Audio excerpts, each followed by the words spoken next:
नमस्कार, स्वराज एक्सप्रेस आप देख रहे हैं और मैं हूं आपके साथ काजल दुबे। आपको सीधे लिए चलते हैं राजधानी भोपाल, जहां मुख्यमंत्री डॉक्टर मोहन यादव की तरफ से 31वीं राष्ट्रीय बाल विज्ञान कांग्रेस का शुभारंभ हो रहा है और इसके साथ ही सीएम इस कार्यक्रम में शामिल हुए हैं। विभिन्न देशों से पधारे हुए सभी शिक्षकों, प्रिय छात्र भाइयों बहनों,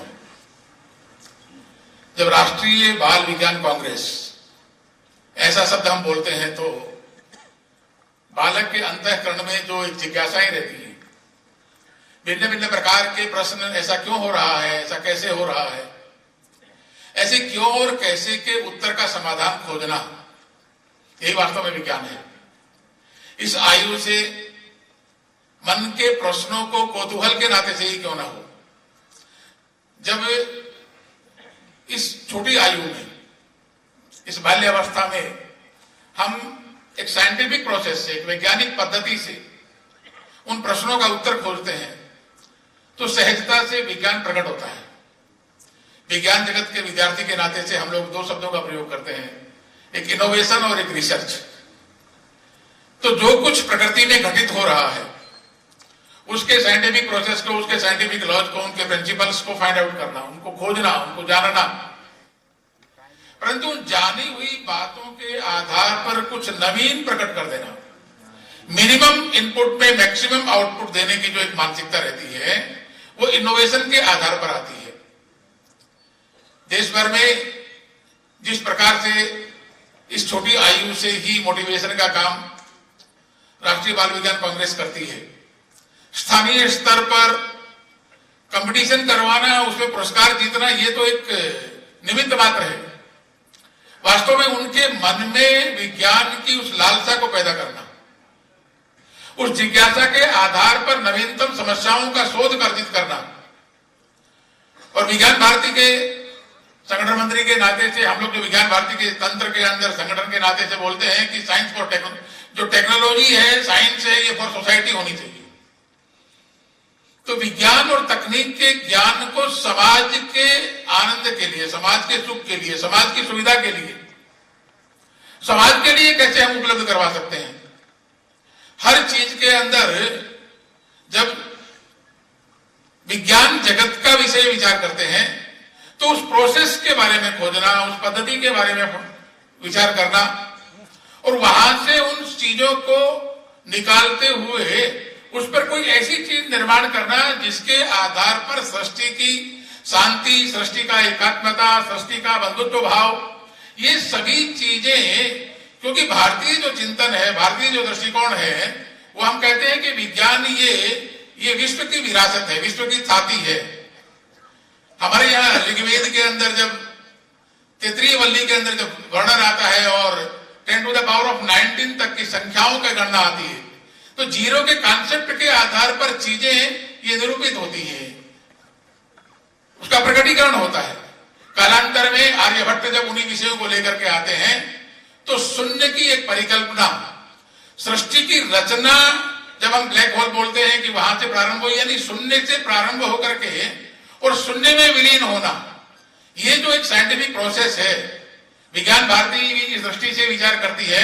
हम सभी इस 31वें बाल विज्ञान कांग्रेस के साथ ये जो हमारी थीम, जिसको लेकर के 4 दिवसीय ये कार्यक्रम आयोजित किया जा रहा है, भिन्न भिन्न प्रकार के आयोजनों के कारण से, भिन्न भिन्न प्रकार की गतिविधियों के कारण हमारे इस कंपटीशन के अंदर हम पुरस्कार अर्जित करेंगे, लेकिन एक जो मुख्य ध्येय लेकर के यहां से हम जाने वाले हैं वो है कि हम उस विज्ञान को समाज के हित में, संपूर्ण सृष्टि के हित में कैसे प्रयोग कर सकते हैं।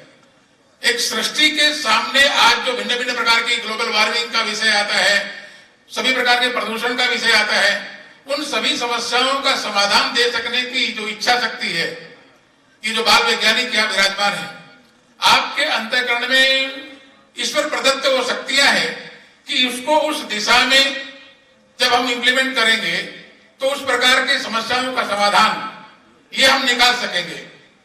और ये निश्चित विश्वास है कि ये 31वीं बाल विज्ञान कांग्रेस में हम सबके सामूहिक प्रयास के आधार पर ऐसी परिस्थितियां निर्माण होंगी, उसमें से ये चीजें निकल करके आएंगी। अलग अलग प्रकार की जो प्लेनरी टॉक होने वाली है या भिन्न भिन्न प्रकार की जो हमारी प्रतियोगिताएं होने वाली हैं, अभी मॉडल के नाते से थोड़ा एक झलक देखने को मिला, लेकिन आप सबके साथ विचार विमर्श करते हुए हम उन सभी चीजों को निश्चित रूप से अंगीकार भी करेंगे, स्वीकार भी करेंगे और उनके समाधान देने की जो सिद्धता है वो निर्माण करेंगे।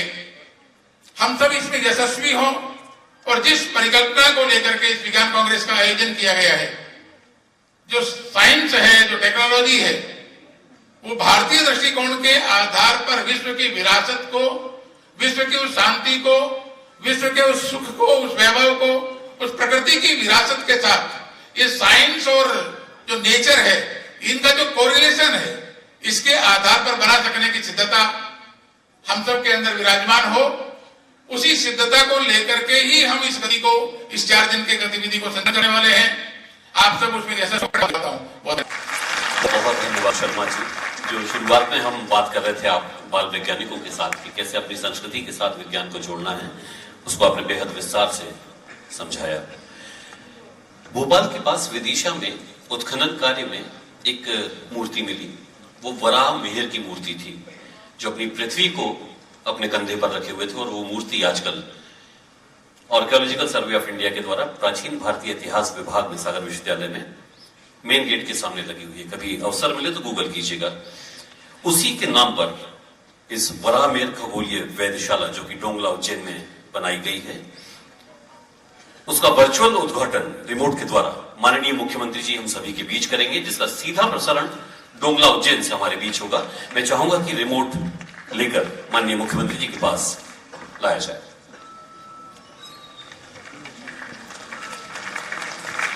हमारे यशस्वी मुख्यमंत्री डॉक्टर मोहन यादव जी इसका उद्घाटन रिमोट के द्वारा करते हुए। और आपने देखा कि कितना स्नेह उन बच्चों का है, बच्चों के साथ उनका है। और सरस्वती वंदना में मैंने आपको खड़ा होने का एक आग्रह किया था, उन्होंने कहा कि नहीं आप बैठ जाएं, और इतना ख्याल वो रखते हैं आपका। इसी के साथ वीर भारत न्यास के रिसर्च जनरल युगीन भारत के पूर्व वाक का लोकार्पण भी माननीय मुख्यमंत्री जी यहां हम सभी के बीच करेंगे। इस बीच सीधा प्रसारण डोंगला उज्जैन से, जिसका अवलोकन हम सभी यहां पर मंच पर लगी हुई एलईडी स्क्रीन पर करेंगे।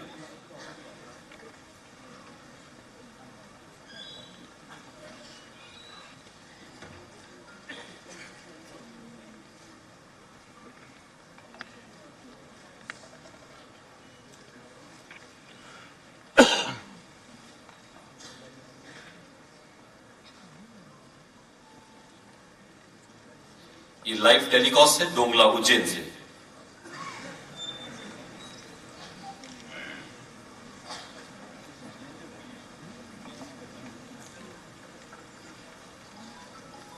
आकाशीय आकृतियां आप सभी देख सकते हैं। आज की तारीख, समय, टेम्परेचर, सारी चीजें स्क्रीन पर आपके सामने। वो टेलीस्कोप भी आपको दिख रहा है जिसके माध्यम से आकाश का ये चित्र हम सभी देख पा रहे हैं।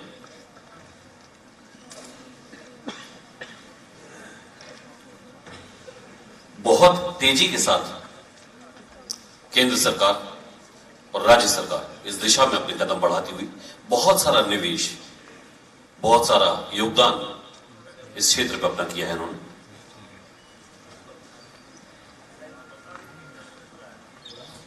ये आप देख रहे हैं कि जो टेलीस्कोप जो है वो दिशा बदल रहा है और पूरे आकाश का, पूरे अंतरिक्ष का व्यू वो यहां पर कैप्चर कर रहा है, जिसको आप देख पा रहे हैं।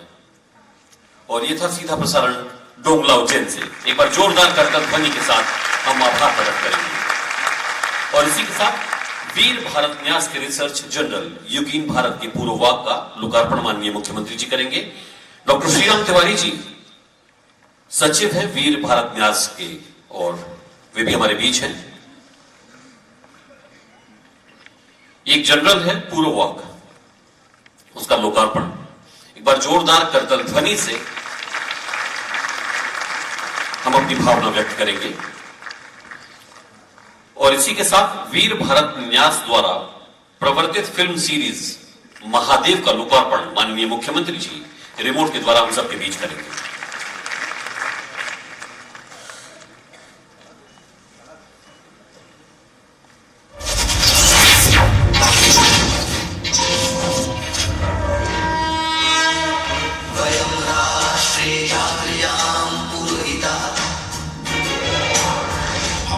राष्ट्र आराधक भारतवर्ष को जागृत और जीवंत बनाए। युग युगीन भारत के कालजयी महानायकों की तेजस्विता की गौरव गाथा।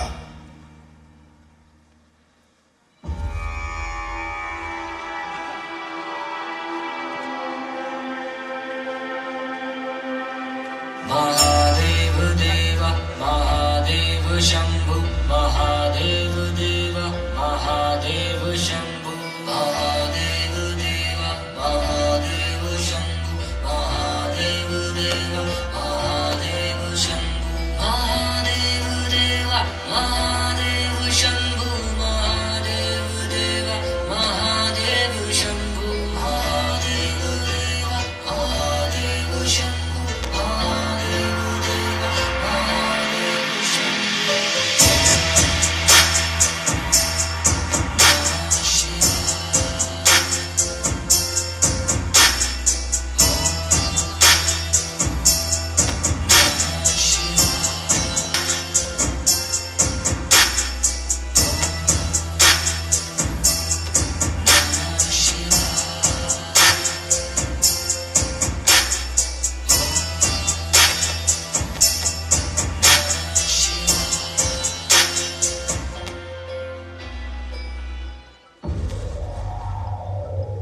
स्कंद पुराण के अनुसार कल्प के आरंभ में जब न तो भूमि आदि पंच तत्व थे और न ही कोई देवता, उसी समय इस लिंग का आविर्भाव हुआ था।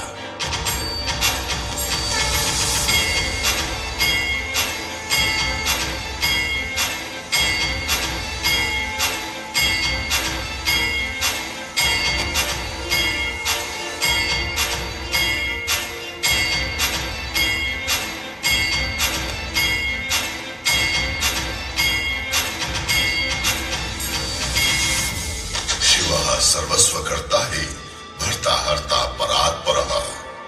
शिव ही करता भरता हरता महादेव करुणाकर। सृष्टा वही सृजन भी शंकर, वही रुद्र प्रलयंकर। ब्रह्मांड में व्याप्त है आदि नट का अखंड नर्तन।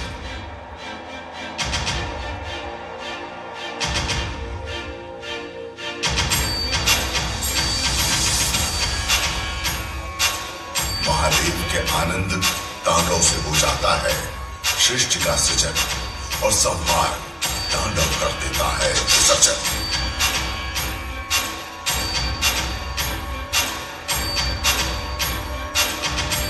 महादेव की कथाओं में छुपा है अद्भुत ज्ञान और विज्ञान। आदि ज्योतिर्लिंग की उत्पत्ति हमें बिग बैंग का स्मरण करा देती है, तो तारक लिंग से होता है संपूर्ण ब्रह्मांड का बोध। अगस्त्येश्वर की कथा उन अगस्त से जुड़ती है जो बैटरी के निर्माता है, जो एक पर्वत के झुकने के साक्षी है। गुहेश्वर की कथा सीधे ले जाती है भूकंप विज्ञान की ओर, तो स्वर्ण ज्वालेश्वर की कथा स्वर्ण तत्व की उत्पत्ति के साथ सुपरनोवा जैसे खगोलीय दृश्य को हमारे समक्ष साकार कर देती है। डम्बुकेश्वर की कथा एक और व्याकरण की उत्पत्ति का स्मरण कराती है, तो संगीत से भी हमें जोड़ देती है। व्याकरण, नाट्य, नृत्य सदृश अनेक विधाओं के प्रवर्तक महादेव आदि गुरु भी हैं, तो कालकूट विश्व को भी पी जाने की क्षमता रखने वाले आदि वैज्ञानिक भी। महादेव का मेघवाहन नाम उनके मेघ विज्ञानी होने का बोध कराता है। प्रतिकल्पा उज्जैनी में है, हर कल्प के एक महादेव, 84 महादेव। उनके हर नाम, हर लिंग, हर अवतार का है अपना एक वैशिष्ट्य और अपना एक विज्ञान। उनकी हर कथा का है अपना एक रहस्य, उसी को जानने समझने की एक श्रृंखला। और साथ ही जानेंगे 11 रुद्र, अष्टभैरव, षट विनायक, 12 आदित्य, 24 मातृकाओं के बारे में। सृष्टि के सृजन और विसर्जन का आख्यान महादेव केवल वीर भारत पर।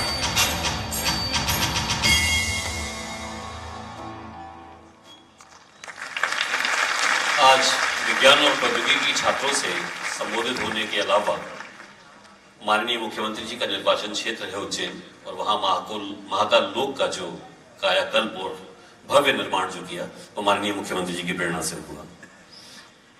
इसी के साथ मैं बुलाना चाहूंगा माननीय मुख्यमंत्री जी के सांस्कृतिक सलाहकार, मध्य प्रदेश शासन एवं सचिव वीर भारत न्यास डॉक्टर श्रीराम तिवारी जी। वे आए हम सभी के बीच अपना विराट अनुभव साझा करें।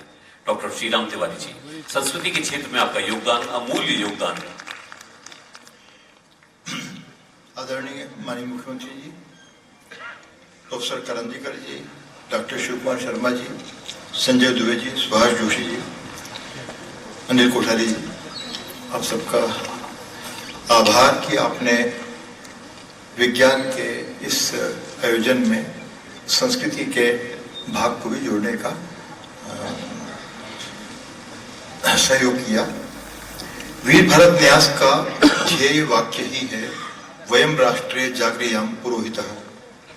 भारतवर्ष के सुदीर्घ कालक्रम में, चाहे वह प्रागैतिहासिक पुरापाषाण काल रहा हो या वह पूर्व वैदिक, वैदिक, उत्तर वैदिक काल रहा हो या फिर रामायण महाभारत काल हो, भारत में गौरवशाली प्राचीन जनजातियों को दौड़ रहा हो या फिर महाजनपद, गौतम बुद्ध, महावीर आदि शंकराचार्य का समय रहा हो, चाणक्य, सम्राट विक्रमादित्य का समय रहा हो या सातवाहन, गुप्त, चोल, पल्लव, भोजदेव का समय हो या फिर पराधीनता के विरुद्ध सिंहनाद करते हुए भारत का दौर हो, हमारे आदरणीय पूर्वजों ने भारतवर्ष को जागृत और जीवंत बनाए रखने के लिए बहुत ही यादगार प्रयास किए हैं।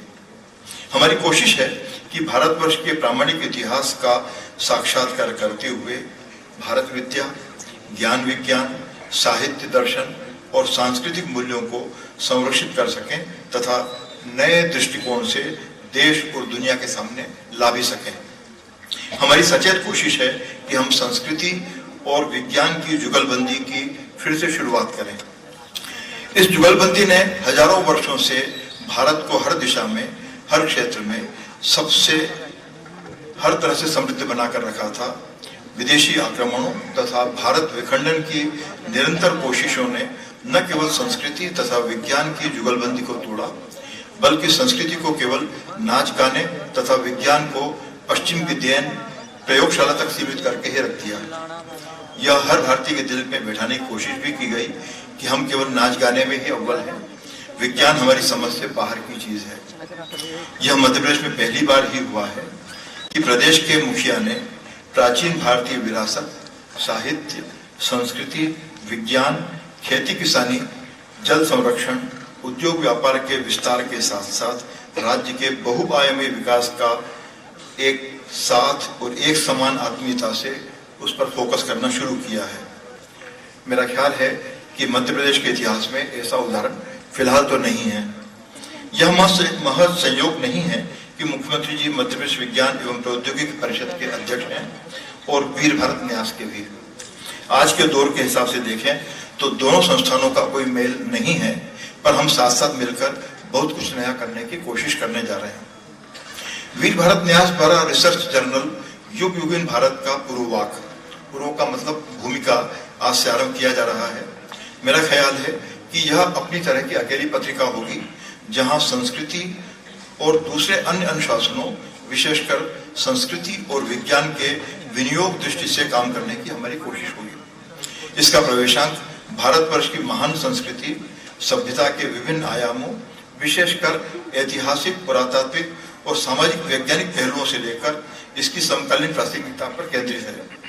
इसी तरह वीर भारत न्यास द्वारा वीर भारत यूट्यूब चैनल का आरंभ किया गया है। इस चैनल पर भारतवर्ष के विकास में अप्रतिम योगदान देने वाले श्री राम के पूर्वजों पर केंद्रित की गई है। इसके अलावा अपने शौर्य, रचनात्मकता, सामाजिक और सांस्कृतिक संस्कारों से भारत को समृद्ध करने वाली बहुविध जनजातियों पर केंद्रित सीरीज युग युगीन भारतवंशी, सृष्टि की पुराकथा तथा पुराण कथाओं के भीतर अंतर्निहित विज्ञान एवं दर्शन सम्मत समस्त अवधारणाओं पर केंद्रित सीरीज महागाथा के बाद सृष्टि के सृजन और विसर्जन के आख्यान पर केंद्रित सीरीज महादेव आज से हम शुरू करने जा रहे हैं। यह सीरीज महादेव शिव पर केंद्रित अन्य पॉपुलर कथा कहानियों वाली टीवी सीरीज से हटकर होगी। महादेव का संबंध निरंतर और आदि अनादि ब्रह्मांडीय घटनाओं के साथ अनन्य रूप से जुड़ा हुआ है।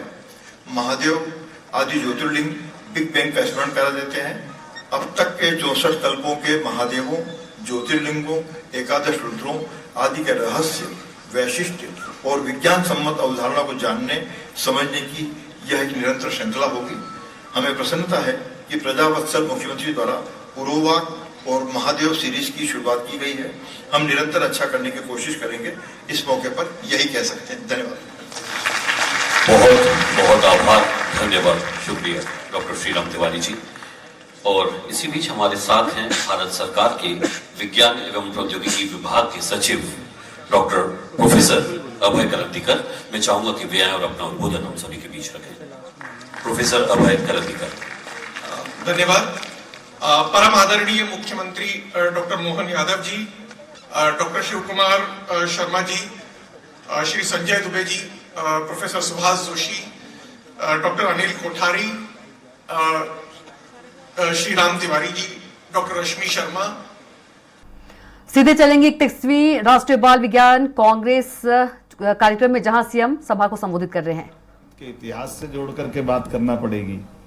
आज से 300 साल पहले तक दुनिया में समय की गणना करने के लिए भारत और आसपास के देश, हमारे समूचे एशिया के, और ये हमारा सौभाग्य भी है कि इस मामले में गल्फ कंट्री के लोग आए, वो भी हमसे जुड़े हुए हैं, वो भी सहमत इस बात से कि ये ग्रीनविच से समय का स्टैंडर्ड का तय होना, इसका कोई आधार कहीं कोई अभी तक तो मिला नहीं है।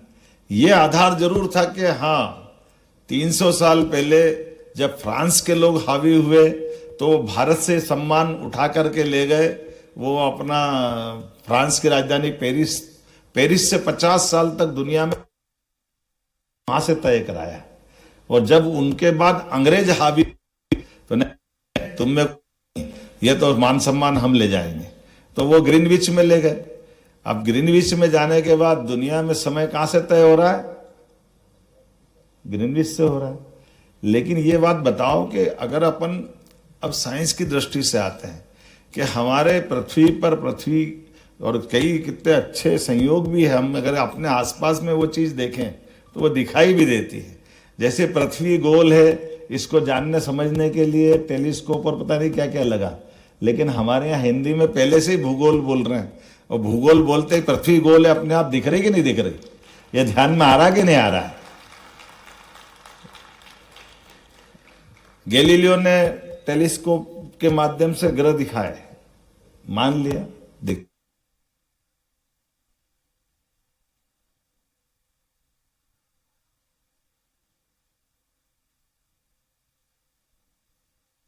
पता ही नहीं चल रहा है। हमारे अपने इस ज्ञान के आधार पे बात कर रहे हैं। हमारी पूजा पाठ होगी, बहुत अच्छी बात कही कि यहाँ साइंस की बात होगी, इसलिए कोई पूजा पाठ की बात नहीं करना चाहिए, इसके लिए विस्तृत दायरा चाहिए। अरे हमारे से बड़ा विस्तृत दायरा कहाँ रहेगा? हमारा इस पूरे सौर मंडल में समूची ऊर्जा का केंद्र तो सूर्य है। गलत तो नहीं कह रहा हूं, सूर्य से है ना। इसलिए कोई भी कार्यक्रम बिना दीप जलाए हमारा होता ही नहीं है। हम तो उसको तो नमन कर रहे हैं, इससे बाहर कहा जा रहा है। हमारी कोई भी कहीं का भी शुरुआत हो, कोई भी शुभारंभ हो, अपनी ज्योति प्रकाश से तो सब कुछ मिलता है। अब आप बता दो, ज्योति को हटा दो, प्रकाश को हटा दो, जीवन शून्य हो जाएगा। होगा कि नहीं होगा? बचेगा क्या? तो ये जो हमारे प्राचीन संबंध भी है, जो हमारे ये रिश्ते हैं, इस रिश्ते को सबके बीच में ले जाने की जरूरत है। उस तरह से भविष्य की संभावनाओं को लेकर, और हम तो और सौभाग्यशाली, लोकतंत्र के माध्यम से गौरवान्वित वाला क्षण कितना अच्छा लगता है जब इस देश में कई प्रश्न खड़े हुए, उन प्रश्नों के उत्तर ढूंढने के लिए राजनेता भी आए। और हमारे यशस्वी प्रधानमंत्री पहले जो आए, लाल बहादुर शास्त्री, जब उनने उस समय हमारे बीच आहार क्रांति की बात तो अभी हो रही है, उस समय तो खाने के लाले पड़ रहे थे क्योंकि भोजन का अकाल पड़ गया। तो सप्ताह में एक दिन उपवास करके रास्ता निकाला, लेकिन उन्होंने कहा जय जवान जय किसान। यह लाल बहादुर शास्त्री ने नारा दिया। एक तरह से वो हमारे लिए उस समय की आवश्यकता थी जब किसानों को हमने अपने अन्नदाताओं का मान सम्मान बढ़ाया। और अटल बिहारी वाजपेयी का समय आया तो उन्होंने कहा जय विज्ञान, एक शब्द उसमें जोड़ करके हमारे लिए वो मान सम्मान दिलाया, जिसके लिए उस समय परमाणु से संबंधित कोई खोज को लेकर के हमारे लिए सब प्रकार के प्रतिबंध थे। और अटल जी ये क्या जोरदार आदमी थे, सब प्रतिबंध लगा दिए और तमाम प्रकार के ऊपर से भी उधर से भी। लेकिन अब्दुल कलाम किस भेष में गए थे सबको मालूम है। अगर हमको हमारी रिसर्च पे ध्यान देना है, और क्या फटाके फूटे, आनंद आया दिवाली जैसा। एक बम फोड़ा, अमेरिका तिलमिला, ये क्या करो, दूसरा फोड़ दिया, एक और बाकी रह गया। उन्होंने कहा हम प्रतिबंध लगा देंगे, तो तीसरा फोड़ दिया। ये हो ही नहीं सकता तो चौथा और पांचवा फोड़ दिया। ये हमारी क्षमता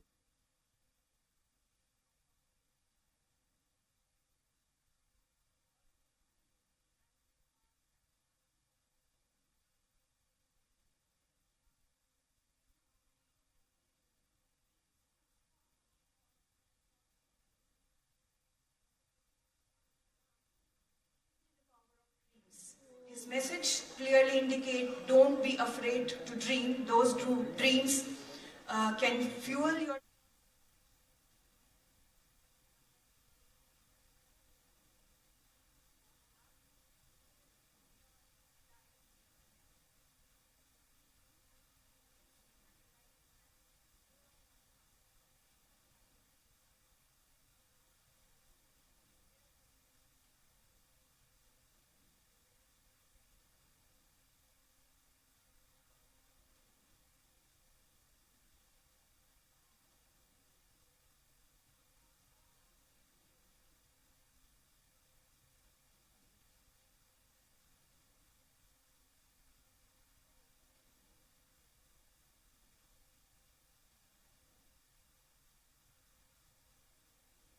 पृथ्वी की परिक्रमा के बल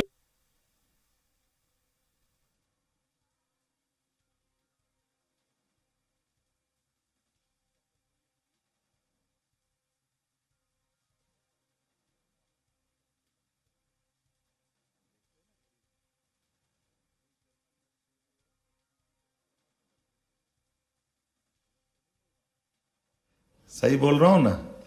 लेकिन ये समझ में नहीं आया कि ये परिक्रमा की शुरुआत का या समापन का जो समय मालूम पड़ना चाहिए। प्रकृति के अंदर कौन सा ऐसा जीव है जो रात को 12 बजे अपनी दिनचर्या चालू करता है? कैसे बदलता दिन 12 बजे रात में, समझ में ही नहीं आता है। आपको किसी को समझ में आता है क्या? 12 बजे दिन बदल गया, हम सब ताली बजाते हैं। 31 दिसंबर से 1 जनवरी की यात्रा की तरफ जाते हैं। मैं साइंस की दृष्टि से बोल रहा हूं। हमारे मन में कभी प्रश्न आता है कि नहीं आता, ये कौन सी पोगापंथी है? किसने सिखा दिया कि 12 बजे बदलता है? दुनिया में कोई भी जीव की अपनी, अगर उसकी जीवन यात्रा प्रारंभ होती है, नया दिन उसके लिए आता है, तो या तो सूर्योदय से आता है या सूर्यास्त से आता है। इसके अलावा कोई है क्या बीच में? लेकिन हम विज्ञान में बात कर रहे हैं, लेकिन घड़ी रात की 12 बजे मिला रहे हैं। तो या तो ये सही है, वो सही है। इसका उत्तर आपके माध्यम से मिलेगा, मुझे इस बात की पूरी संभावना है। इस भाव से आप आगे बढ़ेंगे।